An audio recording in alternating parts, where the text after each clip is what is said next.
Hi hello ನಮಸ್ಕಾರ ಸ್ನೇಹಿತರೆ. ಭದ್ರ ತನ್ನ ತಂದೆಯನ್ನು ಕಾಪಾಡಬೇಕು ಅಂತ ಹೇಳಿ ಕ್ವಾಟ್ಲೇಟ್ ಜೊತೆ ಬೈಕಲ್ಲಿ ಬರ್ತಾರೆ.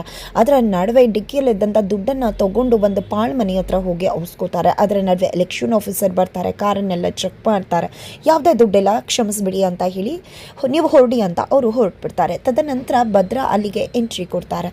ಬಟ್ ಆಲ್ರೆಡಿ ಅಲ್ಲಿ ಭದ್ರನ ಕಾಲಿಗೆ ಹಾವು ಕಚ್ಚಿಬಿಟ್ಟಿರುತ್ತೆ. ಭದ್ರಂಗ ಯಾವುದೂ ಕೂಡ ಪ್ರಜ್ಞೆಗೆ ಬರಲೇ ಇಲ್ಲ. ಬಿಕಾಸ್ ಅವ್ರಿಗೆ ತಂದೆ ಬಿಟ್ಟು ಬೇರೆ ಏನೂ ಕೂಡ ಅವ್ರಿಗೆ ಮುಖ್ಯ ಆಗಿರೋದಿಲ್ಲ.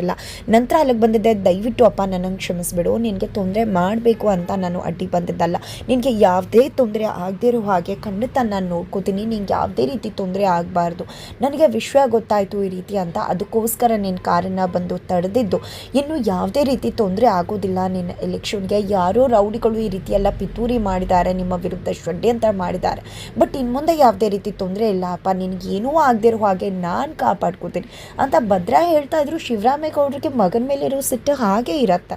ಇದರ ನಡುವೆ ಭದ್ರ ಹಾಗೆ ಕುಸಿದು ಕೆಳಗಡೆ ಬೀಳ್ತಿದ್ದಾಗೆ ಮನೆಯವರೆಲ್ಲ ಶಾಕ್ ಆಗ್ತಾರೆ.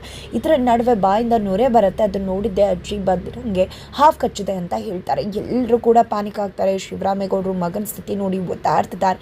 ಇಷ್ಟೊತ್ತು ಇರೋ ಕೋಪ ಮಗನ ಮೇಲೆ ಕಡಿಮೆ ಆಗೋಗ್ಬಿಟ್ಟಿದೆ. ಈ ಕಡೆ ಮಗನ ಪರಿಸ್ಥಿತಿ ನೋಡಿ ಹೇಗಾದರೂ ಮಾಡಿ ಹಾಸ್ಪಿಟಲ್ಗೆ ಸೇರಿಸಬೇಕು ಅಂತ ಟ್ರೈ ಮಾಡ್ತಿದ್ದಾರೆ. ಬಟ್ ಆ ಥರದಲ್ಲಿ ಇಲ್ಲದೆ ಇರೋದ್ರಿಂದ ಅಲ್ಲಿ ಒಂದು ಆಶ್ರಮ ಕಾಣಿಸುತ್ತೆ, ನಾಟಿ ಔಷಧಿ ಇದೆ, ಅಲ್ಲಿಗೆ ಮಗನ ಕರ್ಕೊಂಡು ಹೋಗ್ತಾರೆ. ಈ ಕಡೆ ವಿದ್ಯಾಗೂ ಕೂಡ ಗೊತ್ತಾಗುತ್ತೆ. ಅವಳು ಕೂಡ ಓಡಿ ಬರ್ತಾಳೆ. ತನ್ನ ಗಂಡನ ಪರಿಸ್ಥಿತಿ ನೋಡಿದ್ದೆ ಕಣ್ಣೀರು ಹಾಕ್ತಿದ್ದಾಳೆ. ತನ್ನ ತೊಡೆ ಮೇಲೆ ಮಲಗಿಸ್ಕೊಂಡಿದ್ದಾಳೆ. ಈ ಕಡೆ ದೇವ್ರಂತ್ರ ಕೇಳ್ಕೊತಿದ್ದಾರೆ ಶಿವರಾಮೇಗೌಡರು, ನನ್ನ ಮಗಂಗೆ ಏನೂ ಮಾಡಬೇಡಪ್ಪ ತಂದೆ, ನನ್ನ ಮಗನ ಜೀವ ಉಳಿಸು ಅಂತ. ಈ ಕಡೆ ಗೌಡ್ರೆ, ನಿಮ್ಮ ಅಪ್ಪ ನಿಮ್ಮ ಜೊತೆ ಮಾತಾಡ್ತಿದ್ದಾರೆ, ಮಾವಯ್ಯ ದಯವಿಟ್ಟು ಕಣ್ಣು ಅಂತ ವಿದ್ಯಾ ಹೇಳ್ತಿದ್ದಾಳೆ. ಔಷಧಿಯನ್ನು ಕೊಡ್ತಿದ್ದಾರೆ. ಬಟ್ ಆದರೂ ಕೂಡ ಭದ್ರಂಗೆ ಎಚ್ಚರ ಆಗ್ತಿಲ್ಲ. ಹಾಗಿದ್ರೆ ಕೊನೆಗೂ ಕೂಡ ಭದ್ರ ಒಂದು ಅಪಾಯದಿಂದ ಹೊರಗಡೆ ಬರ್ತಾರೆ. ಅಪಾಯದಿಂದ ಹೊರಗಡೆ ಕರ್ಕೊಂಡು ಬರೋದು ಯಾರು, ಏನಾಗ್ತದೆ ತಿಳ್ಕೊಬೇಕು ಅಂದರೆ ಮುಂದೆ ನಾವು